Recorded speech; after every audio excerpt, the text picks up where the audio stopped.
That's cool. Basically means, yeah, test was successful. Test was successful, and then they're ready to move on to the next step of verification. Yeah, very cool. No, I'm okay. I'm not a big sunscreen guy. Sun here bakes. Yeah, I cannot stand under the sun. So I'm pretty good. I'm pretty chill. you good? Yeah. Yeah, maybe I'm a vampire. I'm also, in some ways, too pale-skinned for the desert. Oh, here, let me put my water in here. That'll be cool. Yeah, I brought those if you want any of those, like coconut waters or the green tea. All right, guys, we're at green flag. We're at green flag. The next salvo will be at 12:30 p.m. likely, if everybody votes for it. So yeah, thanks.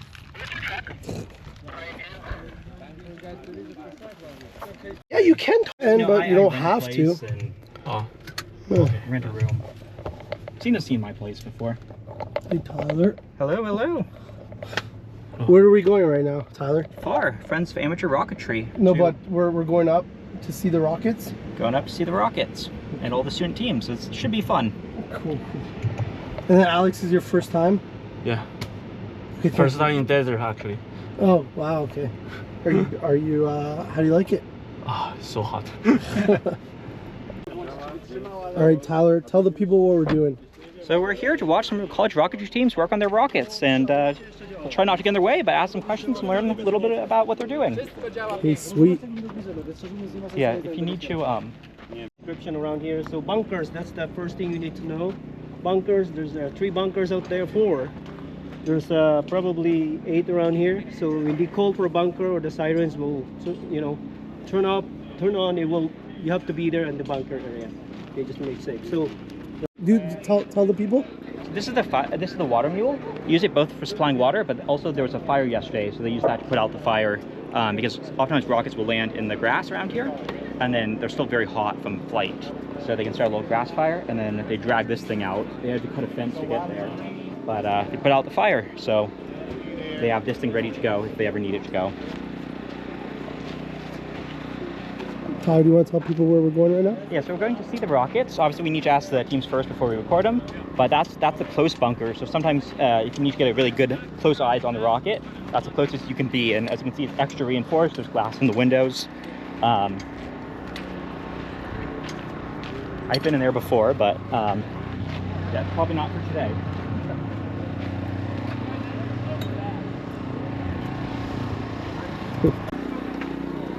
Alex, okay. Hello, would you be willing to tell us like what college you're part of and like what your rocket was for today? Yeah, so we're part of the University of Arizona. Our club name is the Wildcat Rocket Engineering Club, and we're a rather new club at our university. So we're kind of the ones pioneering liquid rocketry for our school at the moment. And right now we're flying the half-cat Mojave Sphinx, and it's just adjusted, and we call it the Sonora Wildcat, and it's kind of our building platform for the club right now. Nice. So if it's a half-cat rocket, are you using the traditional nitrous oxide, and then is it ethanol, or are you using some other? Correct. Yeah, NOS and ethanol. Nice. And what was your altitude target for today? So our altitude target for today, if I remember correctly, 4,500? 5,500 was our target altitude, but we reached 4,300 yesterday, and Yes. then we got to 1,800 today. Yeah, so today, really good thing for us is that we were the first team in far out history to launch twice in the same competition. Congratulations. Thank you. Very excited. So yeah, so I saw you had a clean recovery today, and if you flew again, you must have had a clean recovery yesterday. So Yes, that's we impressive. did. I know a lot of college teams have had trouble with getting their thing back in one piece. Yeah, I mean, before the competition, we've learned our fair share. Couple craters. Everyone does, yeah. It's just a matter of can you dig it out or not. Yeah, shovels are really cool. Yeah, so congratulations. And thank you. is there anything else you want to share? Follow us on YouTube. We are the Wildcat Rocket Engineering Club, and we're going to try posting on it more often. Anytime we do anything we deem cool, we'll post it. Anytime we fail, we'll post it. And we really hope to help other universities learn how to start rocket clubs, because we know operating on such small budgets can be a little difficult, especially looking at other teams from outside the US where they have a bit more support from older organizations. So if we could just work together and create this rocket community, that would be amazing. Well, thank you for talking to us, and we wish you the best of luck. Thank you so much. Thank you. Do you guys have an X account? We do not have an X account. Probably should get one. Yeah, Because we I can should. tag you on X when I post it. The big boys. First try. Okay, what is it? So their X account is at AZ Engineering. Use Pintle because of its simplicity. No, we actually use standard impingements. At- And oh, we there don't we go. actually At throttle AZ in terms of thrust. We do Engineering. WM Okay, throttle. thank you. Okay, Alex. One second. Yeah. Can I get a video of this? Can you not? Oh. All right, hold on. You're going to be asking questions. Go, Tyler's gonna be asking. Okay, so we're talking. What college are you from, and what are you trying to do? What rocket are you launching today? We're from the Gdańsk University of Technology, and we're going to be launching R7 Orzeł, which means eagle in Polish. As you can see, there's a minimalistic eagle as the logo of the flag. This is a hybrid rocket. It's 4.3 meters long. It has around 500 kilograms of thrust, and it's going to 3 kilometers. 3 kilometers, so about 10,000 yeah, 10,000 is our contract altitude, yeah. So, yeah, have you flown this before, or is this the No, first this is the first first flight? time it's going to be flying. We've done 3 hot fires, about 1 million recovery tests, because that's my part. So I try to do that as much as possible. The electronics are, well, non-stop tested. That's how everything works. The ground segment is the master's thesis of 2 of our guys. And yeah, we're all very anxious for this to start. What sort of recovery method are you trying to use? Single We're using a single bay dual actuation single reefed parachute. Okay, with a line cutter. With a line cutter, yeah. The line cutter works, there's a Dyneema line basically, and it's cut using, what is it called in English? Piston? Resistant wire. Okay, resistance wire. Resistance wire, yeah. It basically burns the Dyneema through. Okay, I've not seen that as much. Most people here use a E-match and a piston that shears it. But We're trying to use as little pyrotechnics as possible because it's very hard to test, so the main tests were done here. So, out of curiosity, since I know you're from Poland, Yeah.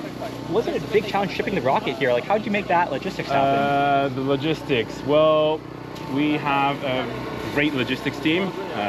Actually, a pair, because it's 2 people. So it's 2 people on the logistics of our program, and we basically shipped a pallet here.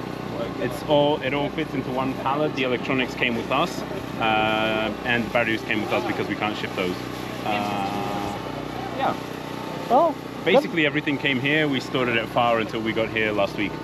well, good luck. I hope your flight goes smoothly, and Thank I you. I hope you do witness too. it today. Sure. Yeah. Thank you. See you guys later. See you Do later. you have an X account? An X? Yeah. No. Twitter. We have everything but Twitter. Well, okay. If Here, you let want me to follow you, figure out a way. Yeah, it's Simle, SIMLE.pg, as in Politechnika Gdańska. Okay, perfect. Yeah. Okay, so hi, we're Ska Rocketry, a team from Warsaw, Poland, with our rocket Twardowski 2.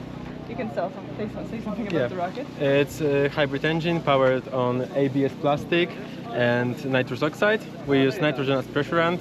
I think the cool thing is that we 3D print our grain. So, what benefits do you see from 3D printing the grain? It's easy to change geometry. Yeah. It's compact. We don't have to have any molds to, Oh yeah. the thing that happens with. Yeah, we took 3D printer with us here from Poland. It would be much harder to get mold and everything just to make mold the grain. Have you flown this rocket before? No, First attempt? it's the first. No, it's not first attempt, but it's the first time we're gonna launch it. Okay. And what is your altitude target for today? For today, it's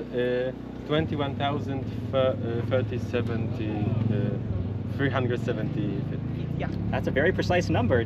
I imagine you've done a lot of simulation then. Let's say so. Let's say it's, Yeah, it's just a funny number in Poland. Yeah, it's a funny number in Poland. Okay. It's kind of it's symbolic in a way. Okay, congratulations then, and I hope you reach it. Thank you so much. Yeah, it's a cool rocket. I noticed you have 2 very visible quick disconnects. Yeah. Are those pneumatic disconnects or Yeah, spring loaded? no, no, yeah. That's cool. cool. I've seen that design before, but that's a very, very neat implementation of it. Thank you so much. Yeah, so 21,000 feet, or 21,370, is a lot higher than some other teams. For recovery, what is your plan for the recovery system? Okay, it's two-stage recovery. First we have drogue, parachute, and then on the lower altitude we use main chute. And then did you make custom electronics, or are you using a combination of like commercial or custom? We have one custom and I think 2 or 3 commercial, so yeah, we use redundancy. A good blend. And then finally, were there any logistic challenges in terms of shipping the rocket over from Poland to be tested here? Absolutely, they were. It's very difficult to ship a rocket to the US in the current situation. And it's the time zone, so I didn't get much sleep before the competition. Yeah, it's difficult with the time zones, with the size of the package, with the company, everything. There is like a lot of documentation to be prepared. Well, it's clear you overcame many challenges to be here today, so I'm wishing you the best of luck for your flight, and I hope to see you later today. Thank you so much. Yeah. Good question. So when you change the video really quick engine of the performance. Do you guys have an X account, like a Twitter account? Twitter? Not the Twitter, but we perform static fire tests. Okay. I've We have our own Got it. static fire stand.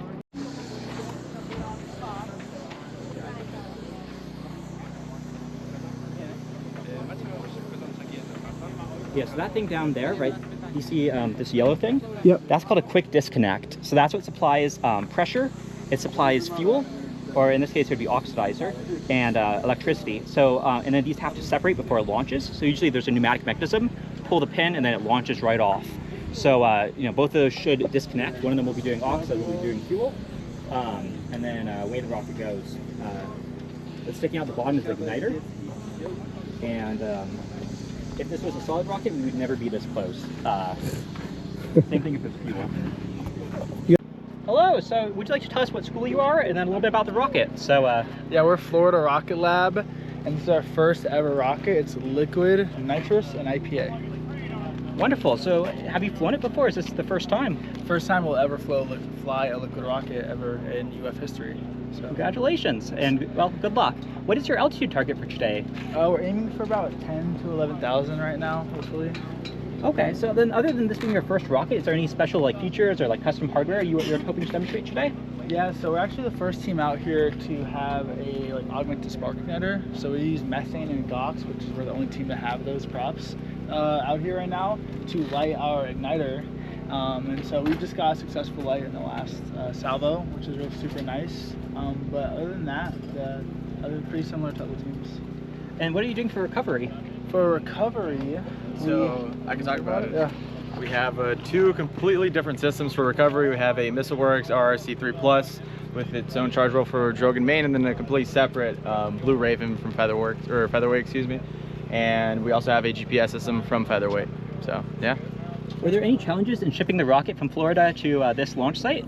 Definitely, yeah, we can definitely talk about it. I'm not sure if the guys that drove out the way out here are here right now. They're not the pad, but we couldn't really figure out a way to ship in crates, so we basically just had 2 guys in our team get a U-Haul and drive out all the way from Gainesville, Florida to Mojave, California. So yeah. Those 2 people must be absolute legends in the team. Yeah, 100%. Yeah. Yeah. Good saviors, yeah. So are all the electronics commercial ones for this flight? Actually, not all of them. We do have our own computer. I don't know if Kenneth would like to speak about it. He's our avionics director. Sure, yeah. So our computer that we custom built and designed is going to be actuating a camera that is located on the avionics bay, so we can get a video of it as it goes up. Wonderful. And I know you guys said this is your first rocket, so I imagine is there a second in the works?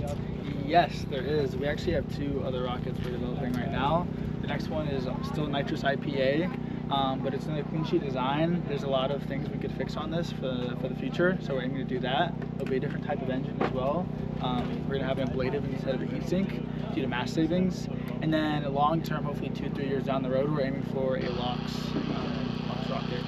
So based on the looks of the rocket and some of the stuff you described, is this kind of half-cat heritage? Yes, definitely half-cat heritage in this rocket. We have a piston tank, which is very similar to them. We don't have the same type of engine they do. We don't use like an ablative. We have our own heat sink style engine. But yeah, a lot of the fluid system is inspired by half-cat. Well, good luck, and I hope to see it fly today, and hopefully the first of many flights. Yeah, So, hopefully it goes well. Thanks, guys. And we hope to see you around here again. Thanks. Awesome. Thank you. See you around. Thank you. Florida Rocket Lab on X.com, I believe. Okay. Yeah.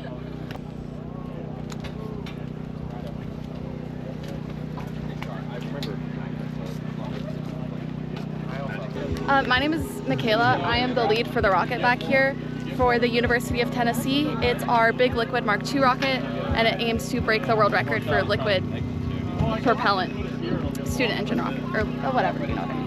Yes. So what is your propellant combination for today? Ethanol and nitrox. Nitrox is just nitrous that you overpressure with gaseous oxygen. Yes, and it has a higher vaporization pressure. Exactly, yeah. Usually around like 1,000, 1,100 psi, right? 1,200. 1,200 in this case, so more oxygen. Yeah. So what is your altitude target for today? Our altitude target is 70,000 feet. I have predicted 63,000 feet. So that's pretty sophisticated simulations, but that's also a lot higher. I think that isn't the current record somewhere around 30,000? Recovered is around 30,000. It's 29,000 right now. And non-recovered is 55,000. Oh wow, I'm not sure if I've heard about that. That was Georgia Tech. It actually happened very recently. Up until then, it was Embry-Riddle at 47,000 feet. Okay, I heard of that attempt. Yeah.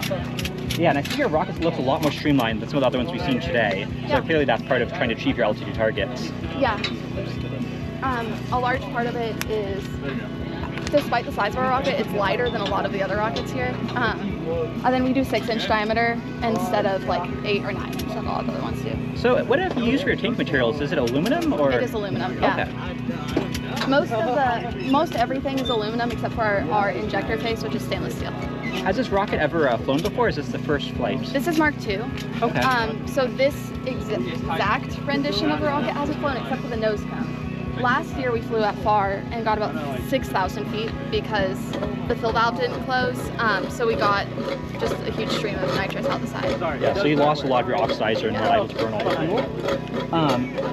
Yeah, so what are you trying to do for recovery? Like just what recovery system? Yes. It's just like a single bay dual deploy. We have a 12-foot main, 8-foot drogue. And then do you have any custom electronics, or is this, are you using a blend of like commercial and custom? We have one custom electronic, it's just testing, it's not going to be filtering any data. An AIM Extra, Blue Raven, Featherweight, and then we have a run cam out the side, so that'll be fun. Some cool video. Is there anything else you would like to share? Like anything special about the rocket that you think is cool other than the streamlining and the altitude target? About the rocket in general, I really like, so this rocket's been with the club for about 3 years.